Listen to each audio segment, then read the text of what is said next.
My name is Andrew Geary, and welcome to Seismic Sound-Off, in-depth conversations in applied geophysics.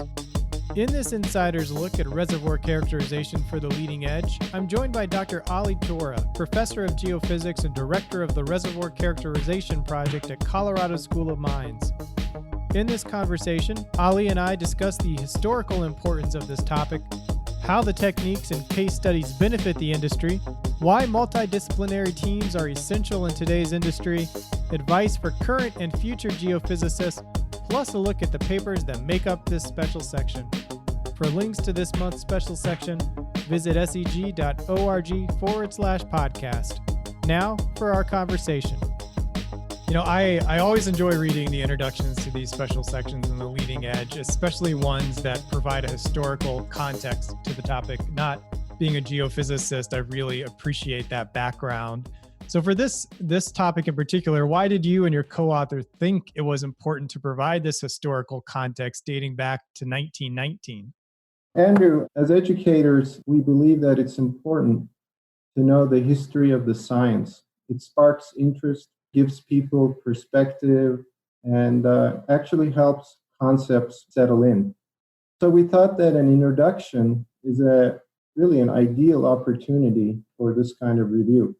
Our readers are younger generation colleagues or a casual reader that may not have been exposed to the fact that there's a substantial accumulation of knowledge to get to the point we are here today. So in fact, as you can see from the introduction, it took about over 100 years to get from the beginning point of physics of reflections to the point today where we can actually use it for successful oil and gas resource applications.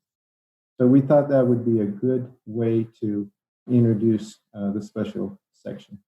You also include a figure in the introduction, which I don't see too frequently, and you discuss a few of the limitations of AVO.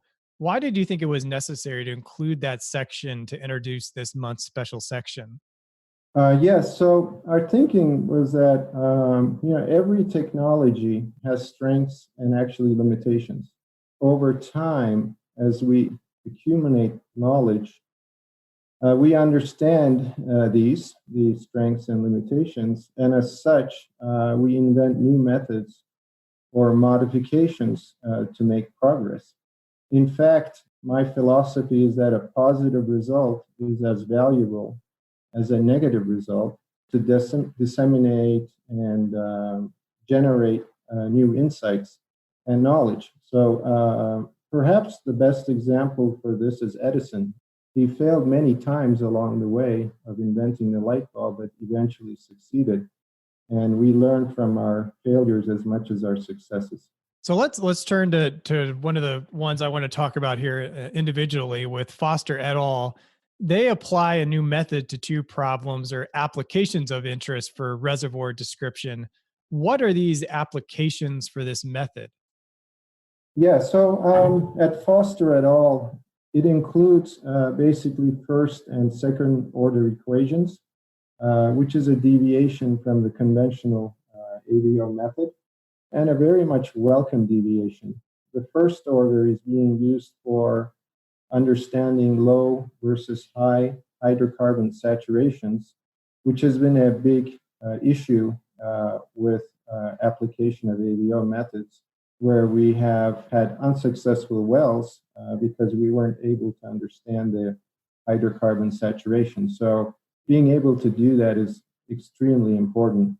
The other aspect that is important in this paper is the second order equations, which try to address fine scale layering. This is another issue we have where if we have thin layering, we can get wrong conclusions out of AVO data. So this paper is enlightening with some field applications in both of these dimensions. Contreras et al. Present three different seismic inversion approaches for their case study, each with their own unique advantages and disadvantages. Could you highlight one of their approaches and what they found? Yes. In Contreras' paper, they compare conventional AVO, AVA approaches with wave equation-based approaches, which are new in our industry. The wave equation-based approaches account for non-primary P-wave reflections. So these could be internal multiples, transmission effects, and mode conversions. In a case where we have subtle AVO changes or large contrasts, this development will be more accurate and more quantitative. A valuable exercise, in my opinion, would be to compare these new methods on a single data set. We talked about Foster's paper, Contreras' paper, and each are applied to different case studies. But it may be time to have a case where we consider an example, where we consider one example and apply the different methods, our conventional AVO approaches, approaches that do first and second order, and full waveform approaches to clarify and quantify in the industry what works under what conditions. As the program manager for the student program Evolve, one of the major things we stress in that program is a multidisciplinary team. All teams have to have at least 3 major the geoscience disciplines. So I gravitated towards Webb et al. Paper, which is discussing how a multidisciplinary team helped the prospects of fully understanding the alpha field in West Africa. So what were some of the unique benefits of incorporating a multidisciplinary team, especially from the beginning, in building out the models for this field? Yes, Andrew, I completely agree with your observation. In today's world, it's really important to start with a multidisciplinary team, from exploration to appraisal, to development, to tertiary recovery, and all the way to abandonment. The key is that the project, as the project moves along, more and more data become available. And as more and more data becomes available, we understand much better what that specific project is about. And that requires integration. We have to talk to the geologist, who has to talk to the reservoir engineer, who has to talk to the geophysicist, who has to talk to the petrophysicist. And without that communication, there could be a misunderstanding, which could be costly to the operator. So this paper is a good example of integrated teamwork that in the end provides economic value. And I think your observation is very well founded. What insight did Pendrell and Schouten provide that might improve AVO inversion in their specific instance, exploring a Gulf of Mexico data set? Yeah, in this specific paper, this is about constraining or improving what's called a low frequency model that's needed for seismic inversion that's not measured by the seismic data. And for this, we use a priori information. Most of the cases, we use well data at the wells. However, away from the wells, since we don't have this information, we have to extrapolate the well data. In this paper and new developments in the industry, there's a tendency to use the seismic data horizons and estimate facies from the seismic data and use that to build the low frequency model.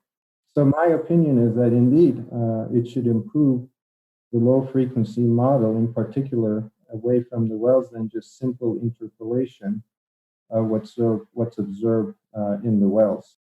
Obviously, caution needs to be taken if the facies are not distinct or the geology is complex, but it is a very good direction and improvement for seismic inversion for reservoir characterization. This particular special section kept you and your editors busy. It was a well-represented special section with 6 papers in total, and we don't have the time quite to discuss each in turn. But however, how do you see these techniques and case studies and tools presented across these papers improving the industry? Yes, as discussed in the introduction, the papers published in this special issue are geared towards how we can advance current well-established reservoir characterization practices like AVO, AVAZ, time-lapse seismic, that actually have theoretical limits because of the approximations that are made along the way. Using these methods, we have many success stories, but also many failures as well. We discussed several cases where you have different fluid content in the hydrocarbons that can cause issues, or thin layering, for example.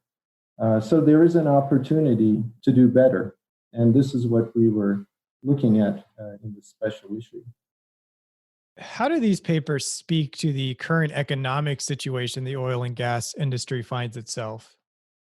When we talk about the economic situation, we have to really separate conventional reservoirs from unconventional reservoirs. In conventional reservoirs, rock properties are usually conductive to AVO analysis.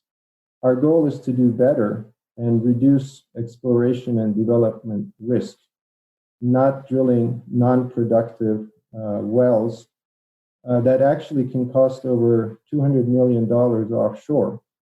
So this is a very different problem than onshore conventionals or onshore unconventionals, where geophysics is much more diverse than just reservoir characterization and monitoring.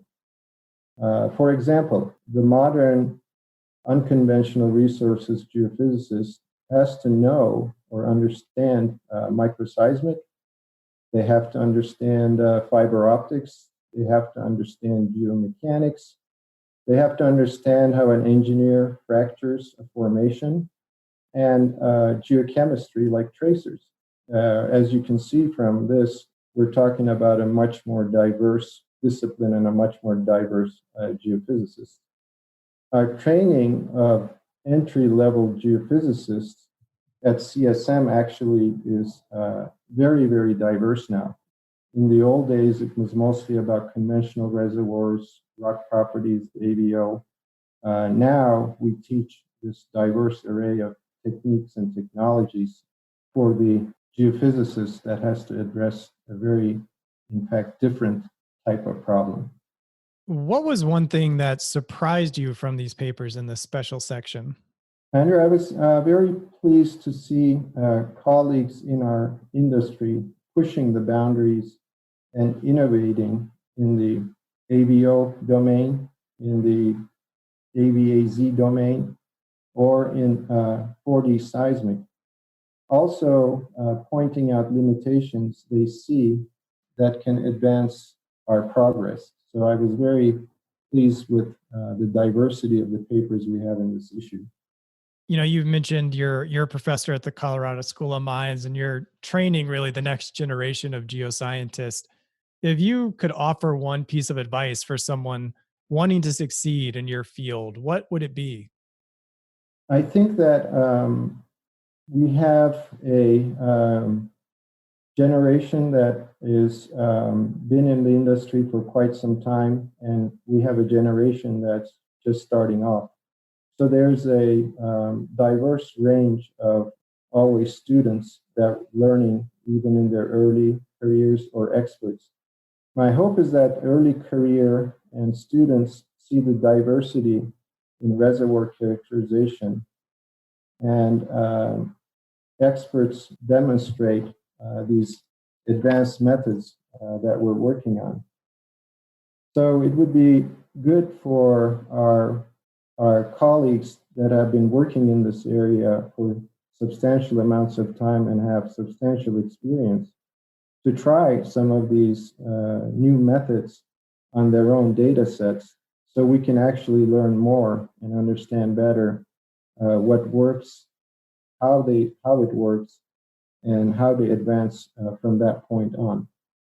You know, as geoscientists, you all are trying to solve very big problems. And if you could solve just one mystery as a scientist, what would you want to solve? What would you hope to solve? It's a big question, and there's probably many answers to this question. In the end, if we think about the oil and gas industry, our goal is to drill successful wells. So, like we said, in the offshore situation, we're looking at particular characteristics. And in many cases, we expect seismic data to provide this knowledge. And there are limitations what seismic can do. If we're using other methods like EM, what that can do. And being able to clearly understand what methods work under what situations, how to make them more quantitative, and where the limitations are for offshore projects, I would think would be the most beneficial outcome. Obviously, as we talked about, integration is very important, because if we don't understand something that someone else has already figured out, we may make mistakes. And these are avoidable, non-technical issues. They're more communication issues. And for unconventionals, unconventionals has been around 5 to 10 years compared to conventionals, been around over 100 years. So in unconventionals, we have to realize that we're early on in how geophysics is applied, or what the role of geophysics is for these kind of very different class of problems. I think that there's still a lot to be done in this area, and there's going to be a much more innovation in this area that can extremely help some of the operators in this domain in terms of the operations, how they do their completions, how to save costs, how to space wells, well spacing, how to stack wells, and what's the best way to do this in particular unconventional basins. There is plenty of work and more papers to be written to go around, that is for sure. Is there anything I should have asked you that I did not? Andrew, I think for this particular issue, this reservoir characterization issue, I think we've covered a lot. And it's a very exciting time of development in this area. As I said earlier, I think it would be great to think about one field where we can try different technologies to see, what works, what doesn't work, and how we can improve those. And also, I would love to see an issue on unconventional resources, reservoir characterization, and reservoir dynamics down the road, where we can discuss those topics in much more detail. Well, I hope we can make that happen. I appreciate your time today, Dr. Tura. This has been a very insightful look into the special section for this month, and appreciate your time volunteering on behalf of the SEG to get this great information out there. Andrew, thank you for inviting me to participate in this special section. I really enjoyed it, and I really enjoyed talking to you. And I hope that many younger colleagues and experienced colleagues benefit from this conversation. Thank you so much. Thank you for listening to SEG's flagship podcast. Please share this episode with a friend, colleague, or manager that would enjoy hearing this episode. Your recommendation is the single best action you can take on behalf of SEG's podcast. Go to our website at seg.org/podcast to find all our episodes and learn how you can listen to this podcast directly on your phone without downloading an app. Original music by Zach Bridges. This episode was hosted, edited, and produced by me, Andrew Geary. The SEG podcast team is Jennifer Crockett, Ali McGinnis, and Mick Sweeney. Thank you for listening. This is Seismic Sound Off, signaling off.